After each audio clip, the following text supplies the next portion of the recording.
the number of deaths specifically caused by alcohol across the UK, which has reached a record high, according to new figures. Now, this includes a surge in the number of women losing their lives to drink-related diseases. Now, whilst the number of deaths for women remains lower than the number of deaths amongst men, the rate of increase is higher. Over the same 5-year period, deaths amongst men rose by 29%, whilst deaths amongst women rose by 37%. Well, let's speak to Vanessa Hebditch about this. Vanessa is the Director of Communications and Policy at the British Liver Trust. Very good afternoon to you, Vanessa. A lot of this is being blamed on the the pandemic. Is that too simplistic an answer? So I think the pandemic did cause many of us to drink a little bit more. People were very anxious, so perhaps people were sort of turning to alcohol. I think it caused an increase in the numbers of us that were drinking at home, and that's probably continued after the pandemic. And I also think just the general stresses and strains, the cost of living crisis, is also increasing the amount that many of us are drinking. This is a very interesting and concerning trend because it's limited perhaps to some age groups but not to others. What can you tell us about who particularly is at risk here? Well, what these figures show is that there's been particular increases in the middle-aged, both men and women, but as you've just mentioned, particularly in women. And I think that part of the reason for that is I think there's been a big shift in the UK's drinking culture.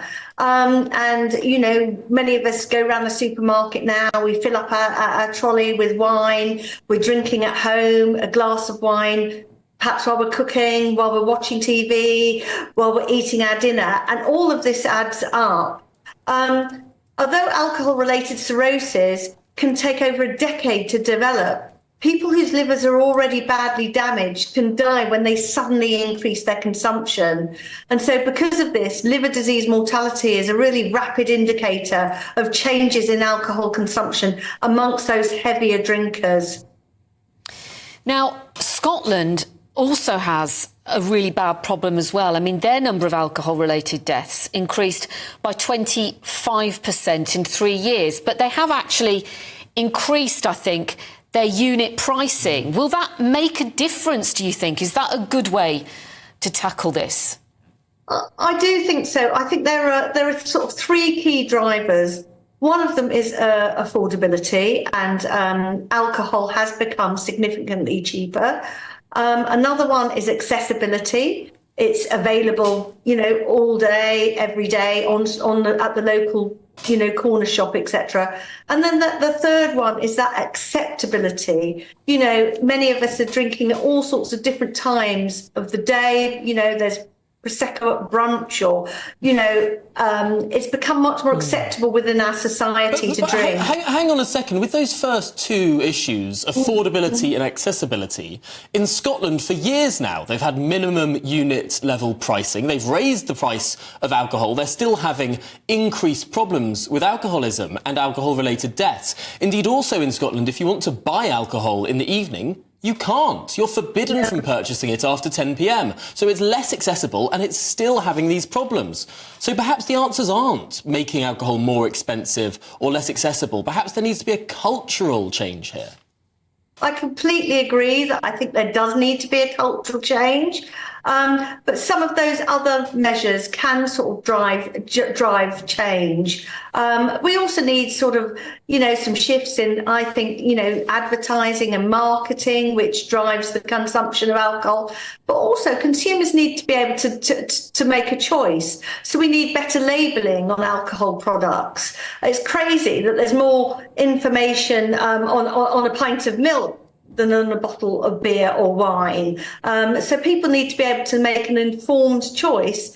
And I think it's become, as you say, so acceptable and ingrained in our culture that people don't realise that actually drinking too much can be really dangerous. Well, I mean, we're talking a bit about the binge drinking culture as well, aren't we? Which still seems pretty prevalent amongst young people, certainly in this country. I mean, I was on the train the other day near Birmingham, and there was a gang of girls out for a night out, and they were just swigging from a whole bottle of wine. Pretty much finished it, and it was only about 8 o'clock, Vanessa. Yeah. I think the other key thing for liver disease is that liver disease is a silent killer. There are usually no symptoms at all in the early stages. So the government actually recommends that men who regularly drink over 50 units, which is about the equivalent of 20 pints of beer, or women who drink over 35 units of alcohol per week, that's about 3.5 bottles of wine, should have a liver scan, because it means that they're at risk. But we know at the British Liver Trust that in many parts of the country, patients are not routinely getting those liver scans. And we also know that when people do get a scan and they're told that their liver is starting to be a little bit damaged in those early stages, people are able to reduce their alcohol intake and sort of take a step back. So I think that would be a really key way of supporting people. So do you think shock tactics come a little bit into this? I don't know that shock tactics are the right way. Alcohol is also incredibly stigmatised. We live in this sort of double standard where it's everywhere, it's part of our culture, it's part of our society. But when people do get into trouble and start drinking too much, then they're really stigmatised. And we need to make it much more normal for people to ask for help if they feel that they do have alcohol problems. Nobody needs to feel ashamed or to fear losing their reputation or their career. People need to be able to access help at a much earlier stage, much before they become, say, alcohol dependent, because this is not something that's happening only to, I think there's this myth that it's just alcoholics, but actually many of us in the UK are drinking at a level that could put our livers at risk. Well, Vanessa Hebditch, thank you very much for talking through what are some fairly concerning statistics new out in the UK today. Thank you very much indeed. Director of Communications and Policy at the British Liver Trust. Somebody said to me once, only drink alcohol when you're happy, never drink it when you're sad. That's a good Which rule. is great advice. In reality, it's tough. I've got one where don't drink it alone, only drink it with friends, which I think works quite well. But this 20 pints a week thing, that's less than 3 a day.